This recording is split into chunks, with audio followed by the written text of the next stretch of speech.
Star Trek Strange New Worlds star Ethan Peck teases what's to come for Lieutenant Spock in the newest installment. The series acts as a prequel to the original Star Trek series, slowly introducing members of the familiar USS Enterprise crew as it progresses. Peck's version of Spock first appeared on Star Trek Discovery before he joined the current series. Star Trek Strange New Worlds Season 3 will debut on July 17th. In an interview with TV Insider, Peck teases Spock's arc in Season 3. Peck states that Spock will continue to explore his human half and will be put in uncomfortable situations throughout the season. As Spock inches closer to the iconic Leonard Nimoy version, he will have to use his human qualities to his advantage. Check out his quote below. He will continue to explore his humanness and grow and develop in that way. That's sort of a theme of my Spock as I've played it on Strange New Worlds. And yeah, he will be put in uncomfortable situations where he has to learn to use his human qualities to his advantage at times when his Vulcan-ness just won't be enough. What this means for Strange New Worlds. Season 3 will continue to explore Spock's humanity. As Strange New Worlds takes place years before the events of the original series, Spock has room to grow into the most famous version of the character. Peck gets to portray Spock at a more vulnerable time before he finds more conviction in a logical approach. Strange New Worlds Season 3 will see Spock further explore his romantic side, as the series established him in a relationship with Nurse Chapel, Jess Bush. Spock attempting to balance his Vulcan and human sides has been a focus of Strange New Worlds, and whether it is romantically, diplomatically, socially, or in any other scenario, this will continue into the upcoming season. Our take on Peck's comments. Spock's human side has been explored more in modern takes. Spock looks on intensely with many cadets behind him at the military tribunal in Star Trek 2009. While Spock being half Vulcan was addressed in Nimoy's version of the character, it played a smaller role. Since the J.J. Abrams directed Star Trek in 2009, Spock's human side has gotten more play. Both Zachary Quinto and Peck's interpretations have leaned more heavily on Spock grappling with his emotions compared to Nimoy's logic-based approach. Both Quinto and Peck are playing Spock at an earlier version in his life,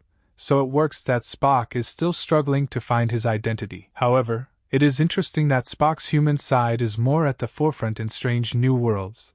As in the original series, Spock was more pragmatic compared to Dr. McCoy's, DeForest Kelley, emotional responses. Spock and McCoy were essentially designed to be the two sides of Kirk. They took different angles and were often argumentative. As McCoy has yet to be introduced in Star Trek Strange New Worlds, Peck gets to translate that familiar duality into Spock's two sides. Thanks for watching.